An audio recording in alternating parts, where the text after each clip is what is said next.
All right. Hello, everybody. Welcome to episode 44 of the Hideout. Thank you all for joining us today. I know we'll have a few people jumping in here a little bit late and a bunch of people watching the recorded version, but for those who are here, welcome to episode 44. I am Nick Frontera, founder of Apollo Entertainment and the project lead for Satoshiverse. For those who don't know me, the today we're going to be doing our usual. We're going to be talking about the metaverse and Web3 gaming. So we have some awesome panelists that are here today, and we'll start introductions real soon. Real quick, a couple of housekeeping items. I am going to post something to the top of the spaces for you guys to check out. If you have not become familiar with the Satoshiverse, check us out. We've been building for 3 years. We are a blockchain-themed superhero universe.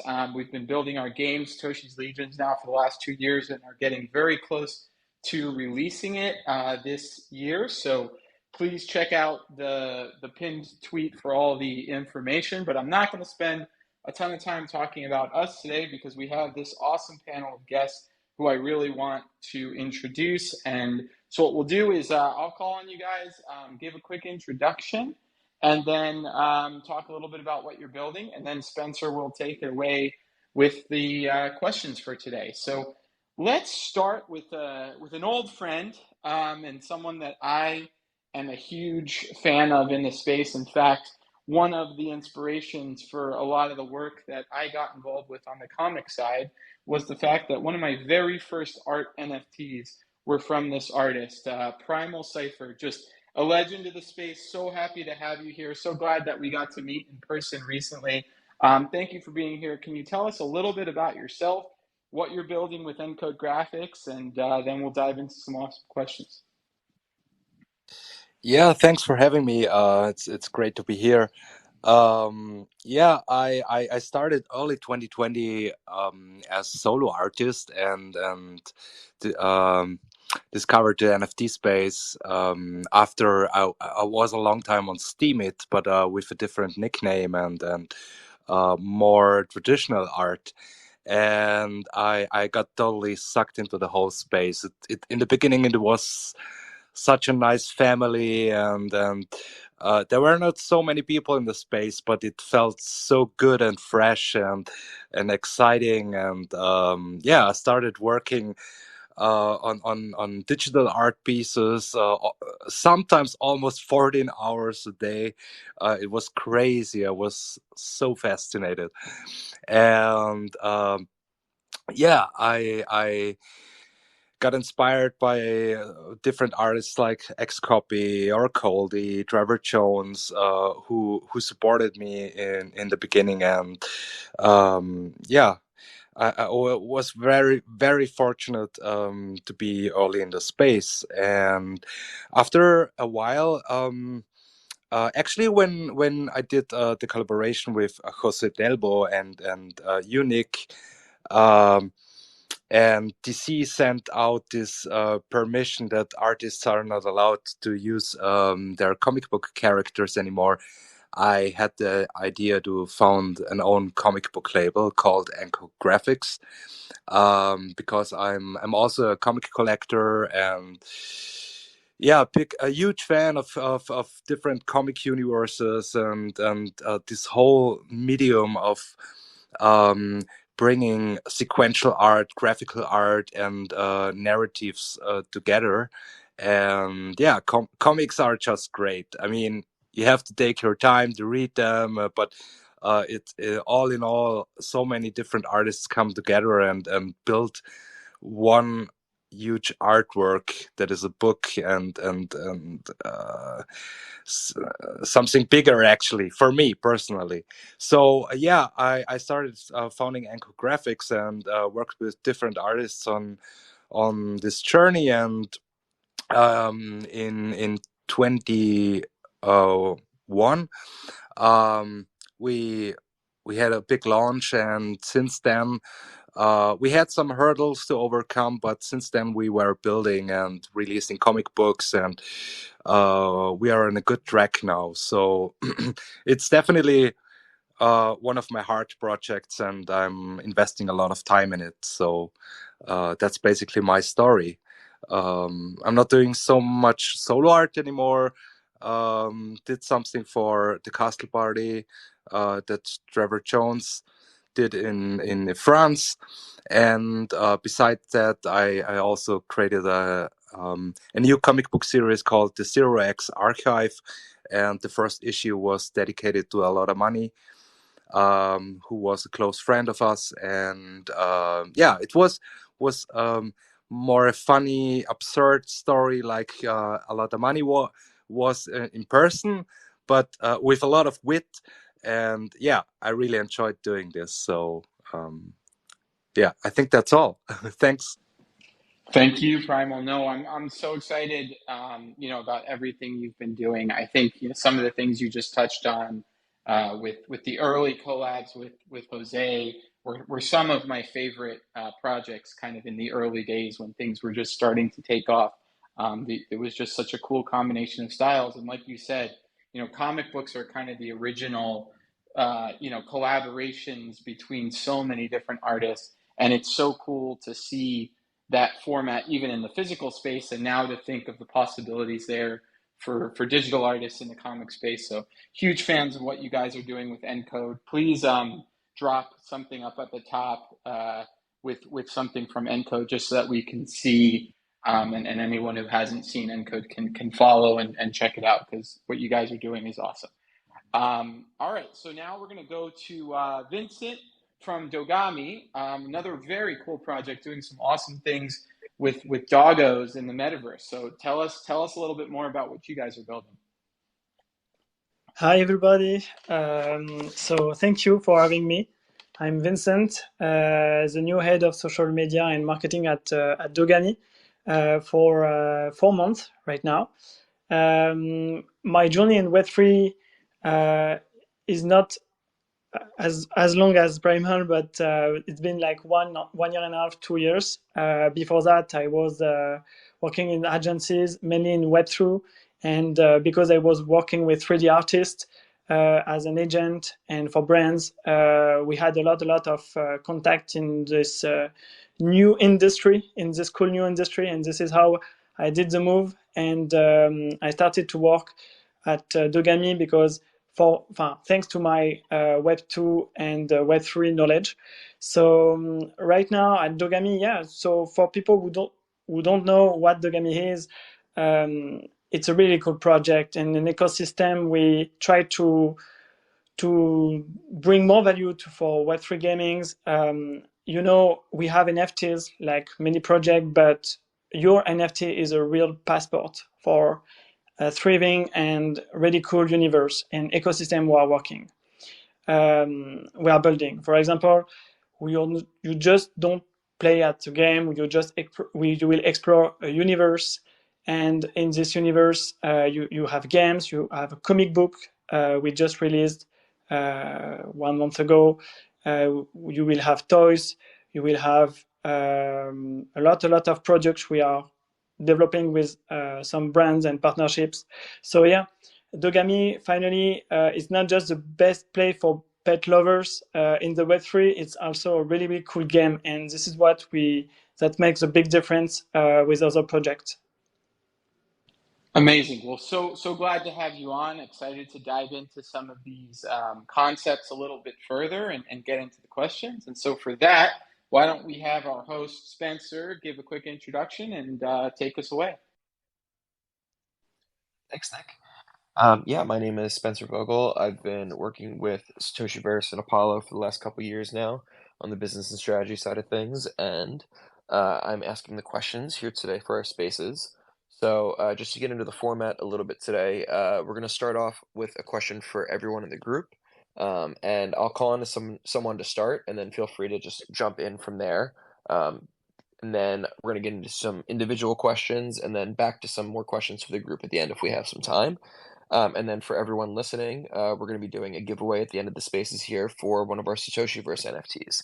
So make sure you stick around to the end of the space for a chance to win one of those NFTs. So getting into the first question here, and maybe Primal, maybe you can start us off for this one.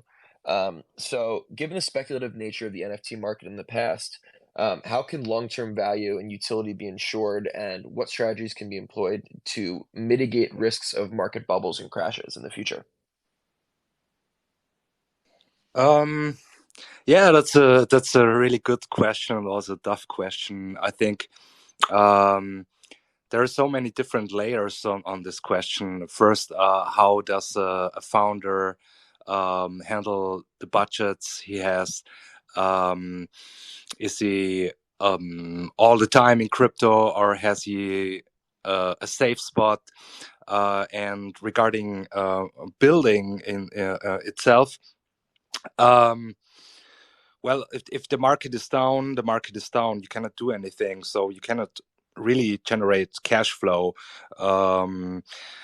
So the only thing you can do is keep on building. I mean, that's what I'm doing at the moment. I try my best and try my best to satisfy the community, to bring new comic book releases, to work on different other things, to do more collaborations, use the time for networking. For example, Anko Graphics is doing a collaboration with Distopunks at the moment. There will be a BFB drop called Legion in November, early November, I think November 7th. And yeah, that's basically what I'm doing. I keep building all the time, and hope that the times will be better. And otherwise, I really do not have an advice. Yeah.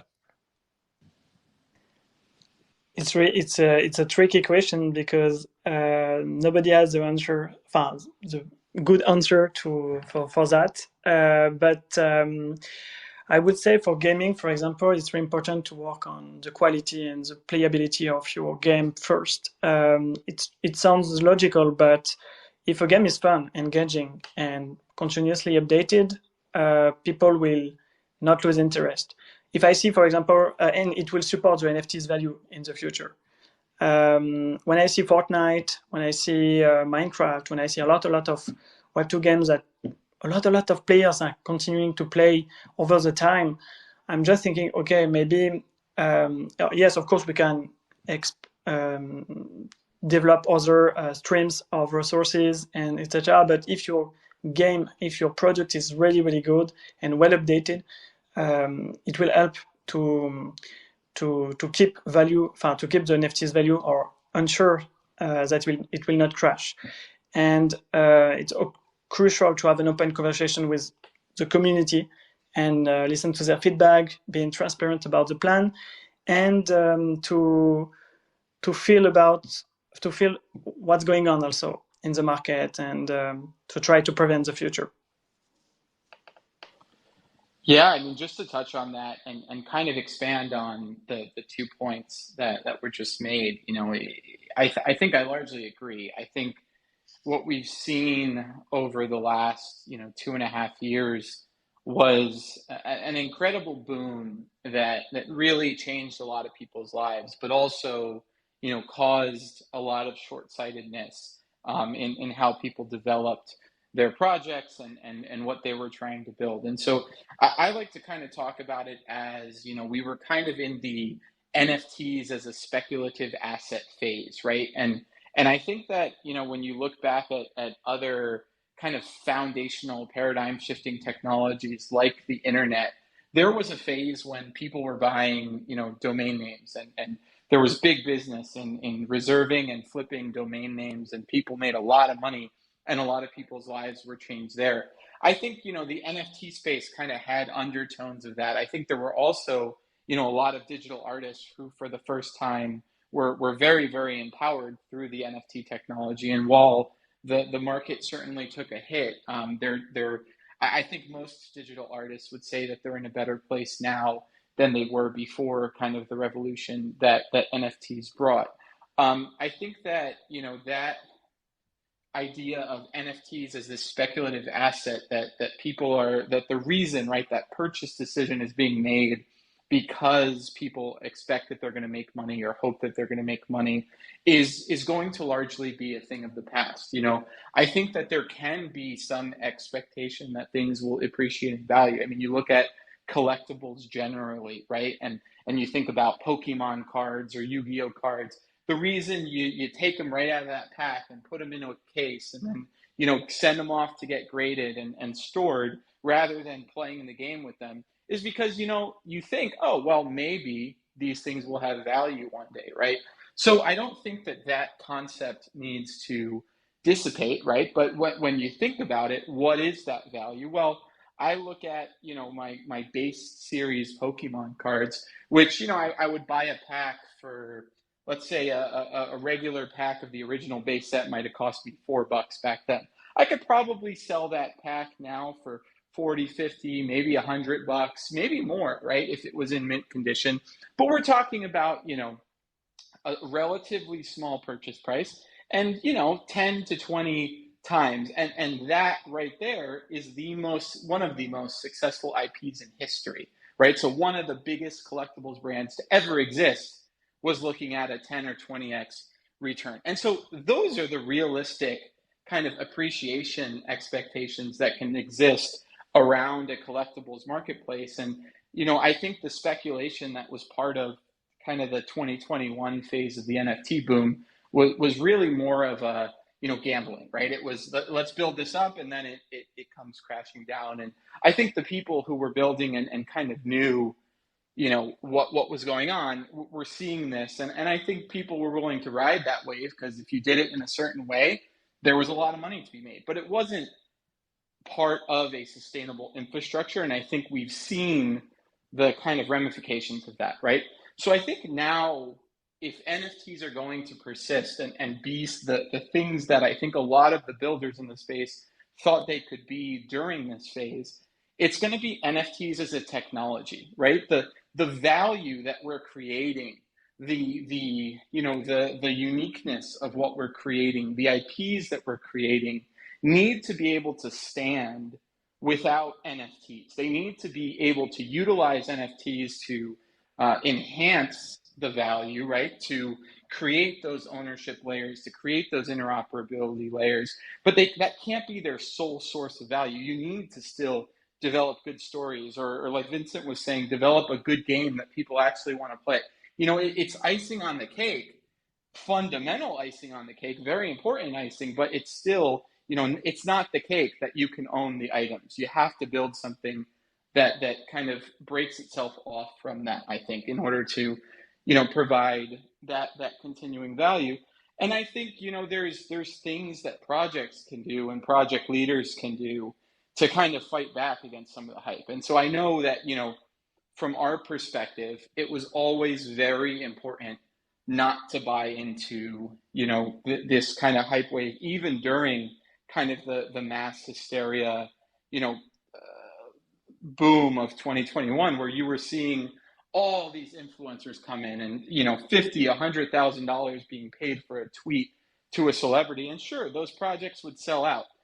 People were giving 50% of the project's budget to some, crypto influencer who was going to go on to the next one afterwards because they knew, okay, that's going to cause my project to sell out. And, I'll be able to take the other 50% and do something with it. But a lot of times the same founders that were kind of buying into those tactics weren't really thinking long term. That was kind of part of the short-sightedness that I was talking about. And so, for us, it's always been about, if we're selling something for a particular price point, we want to create that kind of long-term value that can justify the price point without any of the speculative components, right? Your pitch, your sell shouldn't be, we're going to do stuff so that other people can buy this, and that's where the value is going to go. It's, we aim to provide as much value as you're giving us in money. And I think that's really the only way that you can look at something and have it be sustainable. Because at the end of the day, in those days, we were talking about hundreds of dollars, not $3 for a pack of Pokemon cards. These weren't, toys, and we're talking about the gaming space, people were paying as much for a JPEG on some random project as they do for an entire Xbox and 6 games. So, when we think about what is the motive there, there's just no defensible, standpoint that says this was only for, value purposes, unless that's the way the project was structured and that was the messaging they were giving. And I think there were very few projects like that, and I think part of the reason you still see, encode graphics around, Dogami, some of these projects that have been around for a long time, is because they weren't those, night and day, let's find a few influencers and pump this up. And those same projects went way up, but then they also went way down. And I think we're seeing kind of the unfortunate effects of that. Sorry, that was long-winded, but I have strong feelings on that subject. No problem. Probably, Vincent, did you have anything to respond to that or add to that before we move on to some individual questions? No, I agree completely. Awesome. Well then, Vincent, I'm going to kick it back to you then for this first question here. So, as you mentioned in your intro, you guys recently released a comic book to tell the story of Dogami. And I was wondering, in general, why do you think storytelling and lore are important for a game's popularity and success? Yeah, good question. Feel free to ask me to clarify sometime, or to tell me to repeat if you don't understand, because my English is not the best. Don't be shy. So why I'm thinking that storytelling and lore are really important for game popularity and success.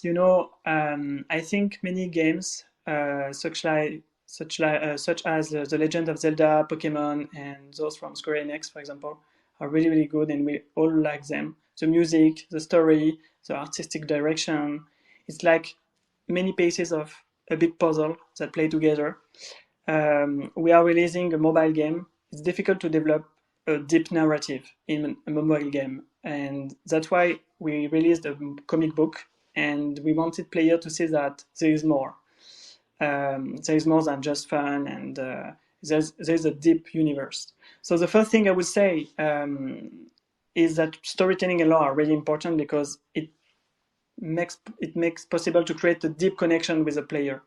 A comic book is not just a medium to us; it's a destination.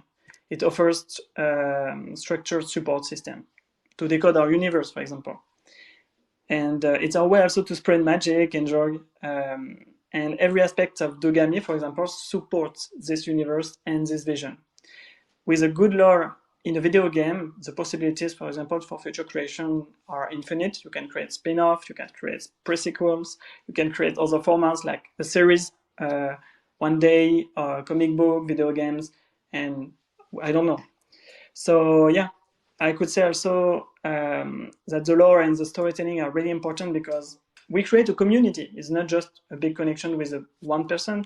It creates a community. People can talk together. And that's why, for example, with the release of a comic book, it's also our way to gather a community of lovers of comic book lovers, and then they can talk together about the lore, about the universe, and go deeper. And their feedback, it's really, really fun to talk to them. It helps us also to imagine new things in your games. And also, not everyone is a regular gamer. That's why I think storytelling and lore is really important, because for casual gamer, for example, when you release a comic book or another product, you can say, hey, even if you're not a big gamer or a Web3 player, come and dive into my world, because I have crafted it for you. You might love to play our video game later, not right now, later. But this universe, you can love it. And this is what we felt, for example, at Dogami, that people really love our IP. And some people don't play a lot at video games, and they came because they wanted to play with their Dogami. They wanted to read the comic book. They wanted to go deeper in this universe. So the IP brings new people after a while. So I would say also it helps storytelling and lore to to differentiate ourselves also in the market, because everybody does good games, and there are so many good games. The way you storytell your files, the way you storytell, the way you tell your universe makes possible to differentiate yourself. And it's not just another game about dogs, for example, or another game about something else. No, it's you, and people want to go deeper in your universe because you are really special, and because maybe sometimes you can go deeper in some themes. You can just I continue to take the example of our comic book, because our mobile game, for example, is a lot of fun. You can play with your Dogami, and we want to release it at the end of the month. You will compete with people in races. So yeah, it's a really entertaining game. In a comic book, we can tackle different problems and issues we have in society. Like, for example, we can talk about loneliness. We can talk about finding oneself, and in an epic adventure, it's different. And yeah, that's why I think lore in the long term makes possible to do a lot of things and to explore maybe what a gamer can like, and just someone can like in life, and you can be at every moment of the year, every moment of the day for him. Like when you want to play a video game in the morning, and then you want to chill, you can read your book, and then maybe you can listen to your music, because you won't just want to, I don't know, to do like a sports session, and he has your music in his ears. So yeah, lore is really, really important. Awesome. Thank you, Vincent. Really appreciate your perspective on that. So our next question is to Primal. So question is, how can artists use Web3 to go beyond what's possible in the physical world and engage with communities in new ways? Yeah, the question is a little bit confusing. I would ask it a little bit different. Maybe how can projects use Web3 to go beyond what's possible? And regarding artists, I mean, in general, blockchain and NFTs, it's just in a short or in a nutshell, it's a layer on top. You can do so many things with NFTs, right? Use them in as giveaways, in a form of POAPs, and engage with communities, or you can put a layer on top of an oil painting, for example, etc., etc. You just have to look at other artists like Trevor Jones and so many other artists, what they are doing with NFTs. And regarding projects, I think I want to break it down in terms of graphics, and one thing that is really close to my heart, and what I tried to achieve since the start of Encode, and that was to bridge physical comic books with NFC stickers and NFTs. So actually, I don't know any other well-known project that is doing this at the moment, and I'm still wondering that Marvel and DC didn't go this route. They stepped into the NFT scene, but they just released digital artworks, and I actually don't understand it, because physical comic books were their bread and butter, and they started out with that. And I know that there was a big hype of comic books in the 90s, and it died down a little bit. And there are now so many independent comic publishers besides DC and Marvel, and it's more about movies and all this stuff. But actually, comic books were the OGs, or the original stuff. And for me, physical comic books are still very fascinating and attractive. And I mean, I come from the NFT space, and for me, it was quite obvious that I want to deliver something to my community that is quite rare, and that they can touch and smell, and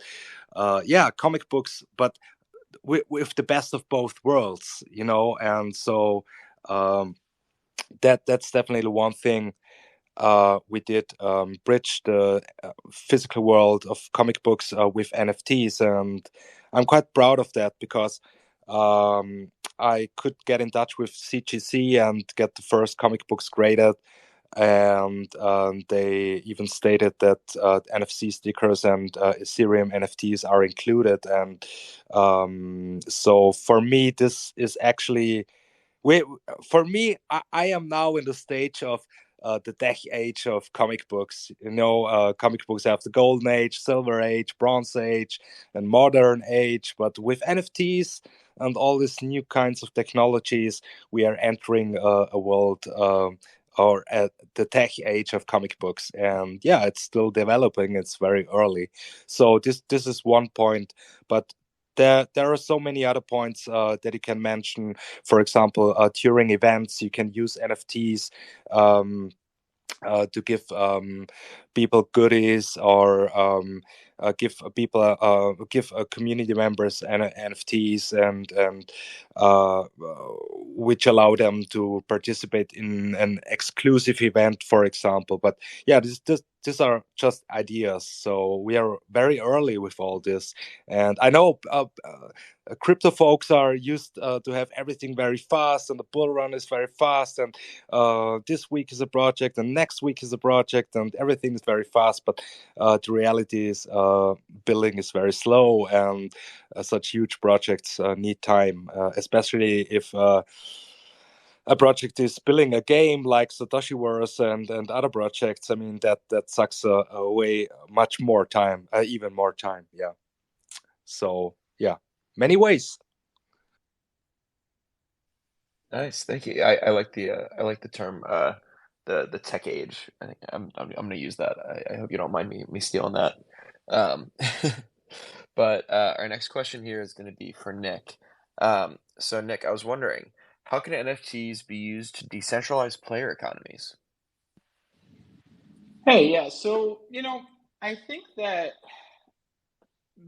if you look back, right, at RPGs generally, and I guess going back a little bit more, we use this term play to earn, and we use this term, play to own, and there's all these different, terms that we've been trying to coin for the NFT space. But ultimately, player economies have existed for decades within the gaming space, and the difference between what we're building here and what has been built over a very long amount of time is, even in circumstances where there felt like there was some degree of decentralization of those player economies, they were still highly centralized, right?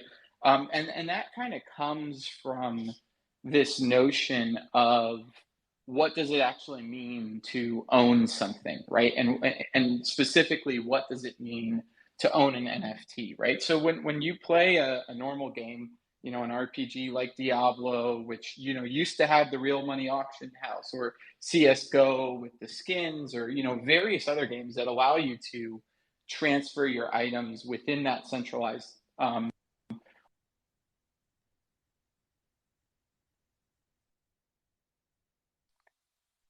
Nick, I'm not sure if you're able to hear the me, but I ownership lost and you. Oh, you're back. can you hear me? Sorry, I got another call and I think it just pushed through. Are you hearing me okay? Yeah, we can hear All you right, now. cool. I Yeah. don't know where I cut off, but I'll back up a little bit. I guess what I was saying was that when you look at a traditional game, there's an entire an entire rule book of terms that, even where you have these kind of manufactured secondary economies where players can buy and sell things, they are limited in various respects, and the quote unquote term own is really just a license to use and then potentially transact with that item within the centralized ecosystem, right? So the idea with NFTs and the potential that NFTs have as a new digital asset class is that because there is ownership that is detached from the IP itself, right? That isn't necessarily, I'm giving you a license to display this image of a 3D asset within our world, but is instead, I'm giving you ownership property rights over this, semi-tangible digital asset that references this piece of IP. You're able to separate what's theoretically a digital tangible thing, right, from the IP itself, which is the kind of the whatever the media file is. And I think that's nuanced, but it's very important, because what it opens the door for is decentralized transactions that don't need to fall within a specific rule book, because they can't, right? So you have, when you have free transferability because of this new asset, this digital property that we've now created through NFTs, you're going to be having a host of decentralized marketplaces or centralized marketplaces that can then set up their own rails for people to transact with those items. And while I think there's still a certain degree of interconnectedness, right? Like, if a project objects to certain things, there's of course still ways that project could limit certain uses within their ecosystem. I think what NFTs do is they create an infrastructure for then courts and regulators and just the kind of more infrastructure side, right, the government, to say, hey, like, these are digital property, these are assets, right? People have rights to them that are different than the licenses you used to give within a video game setting before. And so that I think is the primary benefit of decentralizing a player economy. But then you see that there are drawbacks, right? For example, I think the royalties discussion that we've been having for a long time now with the art space is going to creep into the NFT space. I think there's some awesome business models that are potentially doable if royalties can be enforced on chain, and the tech is starting to get there, right?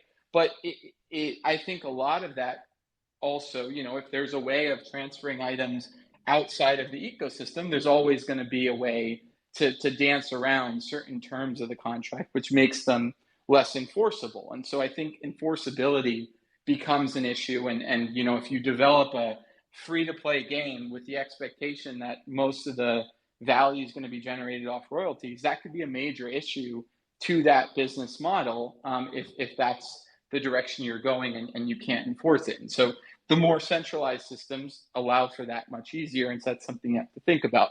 I think the other potential drawback of decentralized player economies is just the fact that there's that pay to win potential, right? And so, I think one of the things I've heard a lot of suggestions of is that, studios are going to come in with games that already exist with kind of these intricate player economies, and we're going to improve them by kind of slapping NFTs on top of them and saying, hey, play my game, play Diablo 4, but now we have NFTs. And there's a reason that will likely not happen. And if it does happen, it won't be successful. And I think that reason is that those games were not designed to have open player economies. So a decentralized player economy also means an open player economy. And when you're talking about an open player economy, that has to be kind of fundamental to the design of your game. And so when we were designing Legions, we thought a lot about what it was going to look like when items progress, how to make sure that items don't become obsolete, how to make sure that we don't have just a whole slew of worthless items generating transactions on chain. Trying to think about all these different things that arise because there is this permanence to the NFTs that are within the player economy. And so for us, and for me personally, I think that there's huge opportunities from creating new business models to ownership to creating a really thriving, especially for the metaverse economy, where people actually own with real legal property rights over the digital assets that they have, right? But there's also a lot of drawbacks that I think if we're not careful and we just jump too quickly into it, aren't going to work. And I think it's going to start to taint people's view of NFTs, kind of like it already has with some of these games trying to plug, a gimmicky NFT in where it probably shouldn't be on top of an already existing game. So, that's, again, long answer, but that's kind of how I feel on that one. Awesome. Thank you, Nick. So getting into our next question for everyone in the group here, maybe Vincent, you can start us off on this one. What do you think are some of the biggest challenges with building a Web3 project or brand today in this just today's environment? Be prepared. So there are two big issues according to me. The first one we are dealing with, when I say we, it's the entire Web3 industry. We are dealing with a community that's different from how it was 2-3 years ago. And the second issue is we are not seeing a renewal of this community. It means two things. En fait, finally, those who remain today are more experienced. They have higher expectations. They are more demanding and they challenge you more, which is a really good thing for the current project. But for the new ones, the newcomers, they have to do some homeworks. It means like they need to go through various case studies and learn from the mistakes of past Web3 projects. Today, a lot of people now, they know how to spot whether a project is good or not good enough. And they have a lot of knowledge. And because when it was the beginning, we were also pioneers. So we were understanding, and at the same time, we were writing the rules. Now it's different. So for newcomers, really, it's really difficult, I think, to enter in this industry without having a real plan at this moment, because the environment is, people are more experimented and there is no renewal of this community. In bull market, it was easier for everybody. And of course, now project need to be more proactive and not just reactive. When I mean it's because we need to, for example, to attract and nurture our own communities and to think long term, and not because we are in the rush of a bull market. And it's really, really important to think it at the beginning for every project who wants to start. Think long term and think of the value proposition and bring something. Don't expect that the community at the beginning will give you all the answers. And I really strongly believe that it's really important to hiring also people from the Web2 space because it's not a bad move, because at this moment, it's really, really difficult to bring new people and this new community. And we need also to understand how, for gaming, for example, especially for Web3 gaming, it's important to create this bridge in your games and to bring these people to play and discover your universe. So according to me, these are the biggest issues, but also I think you have another point of view.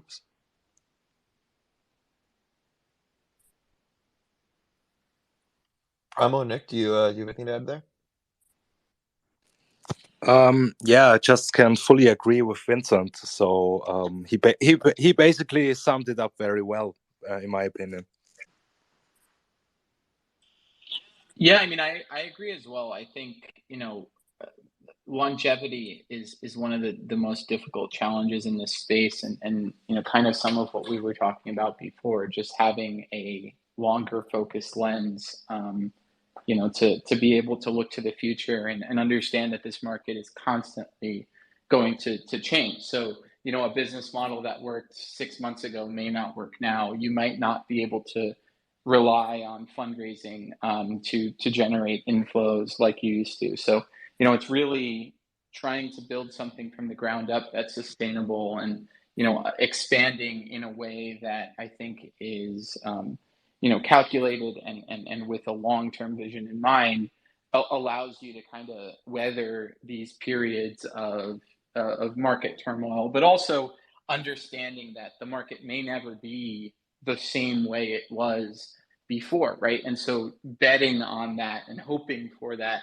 probably isn't, the best, plan going forward either. So really learning from the things in between the lines. I think the challenges are finding ways to continue to innovate. And, so I largely agree with everything Vincent said. Awesome. And then my next question here, wanted to get a little bit into current events or just really things going on personally in your lives. And I was wondering what some of your favorite moments have been in Web3 recently, either personally or in the news. Have you had any cool experiences that you like to talk about?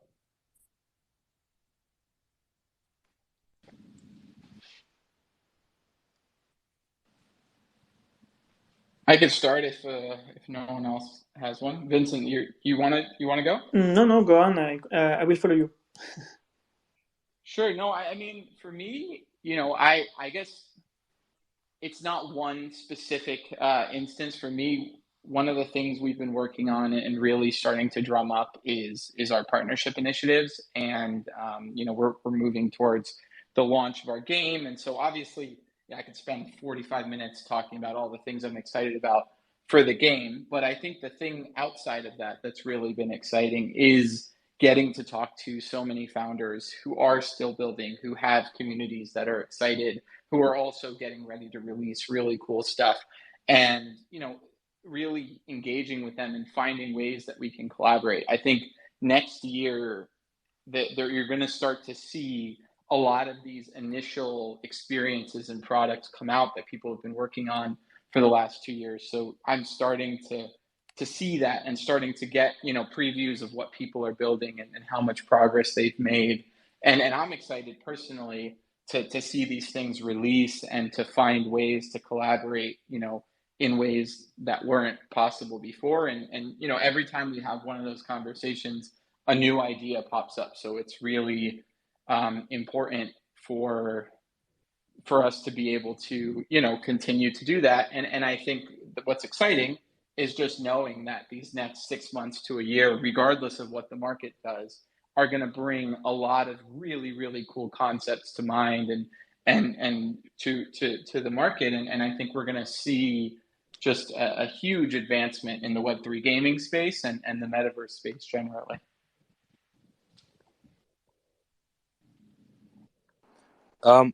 Maybe I continue because I have to leave. Personally, for me, it was very exciting to be at the castle party and meet so many people in real life.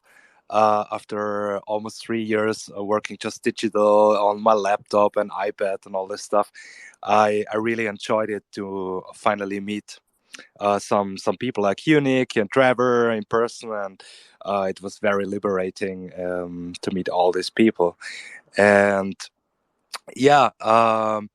another thing is every time when I get a nice message from one of my of the community members, and there are just a few left who are really diehard fans, it means the world to me. I mean, they appreciate it, what we are doing and what we are building, and basically this means a lot and gives a lot of motivation to continue.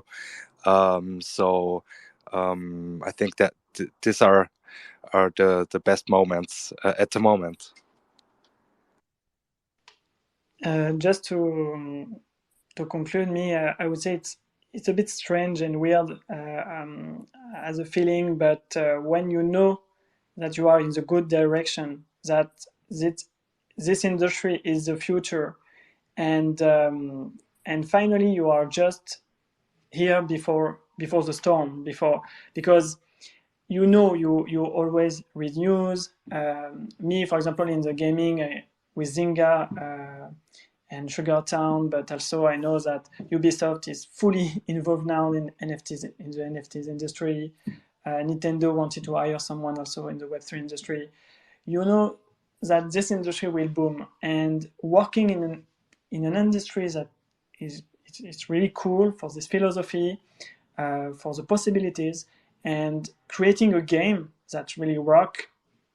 It's something I'm really proud of, and yes, knowing that we are all in the before the in the can before the storm, it's really exciting because I'm sure you all read news, you all know that, and I hope as soon as possible your neighbor and your parents and everybody will know that too. Yeah, I have to add one thing that I think that's very important. Um, what I always like is if you meet people or if you're in touch with people that are really reliable and motivated and really want to work on something with you and appreciate the time. I have to say I made a lot of bad experiences in the last 3 years, and so I always enjoy the good experiences. For example, with communities like Dusterbanks and Decadente, it's really nice to work with them. Um, they are pushing hard and they are also here for the long term, and creating something with them together is quite liberating. So yeah, the Legion project we're currently working on, and I know they are creating a lot of things like Disto Labs and also a game, a Metaverse, and yeah, I think I wish that for everyone, that we have good partnerships, good connections, good networks, reliable people, a man, a word. You know what I'm saying, and that that's really important. And I really enjoy these moments working with all these people. Awesome. Thank you, guys. Thank you. There's, oh, well, I think now is a good time to announce the winner of our giveaway. So this week we're giving away a Satoshi Saves Lives LA NFT trading card. And the winner this week is Love NFTs at 0x Love NFTs. Congratulations to the winner. Please send us a DM and we'll make sure to get you your prize. And Nick, I'm going to pass it back to you to close us out here because we're coming up on the end of the hour here. Yeah, no, absolutely. Thank you, everybody. It's been a pleasure as always. We try to throw these things together. We put a lot of work into them every week. So thank you for joining. Thank you to the panel who gave up their time. I know you're both extremely busy these days. So thank you for being here and talking about the projects and everything you're building and giving your insights as experts in the industry. Thanks to everyone who joined and everyone who's going to listen to the recorded version. We do this every week on Tuesday, so please check back if you're interested and you found this useful. Also, please do follow the projects, both Encode Graphics, Primal, and Dogami are awesome projects that I'd love to personally learn more about and have all of you learn more about. Take a look at Satoshiverse if you're not familiar with it.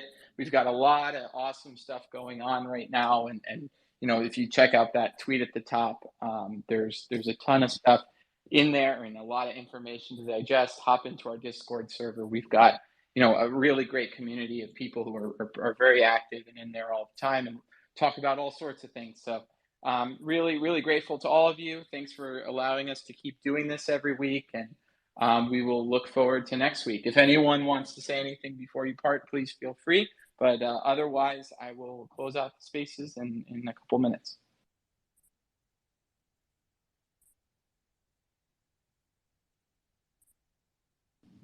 All right. Thank you, everybody. And we'll close it out now. Thanks again for joining.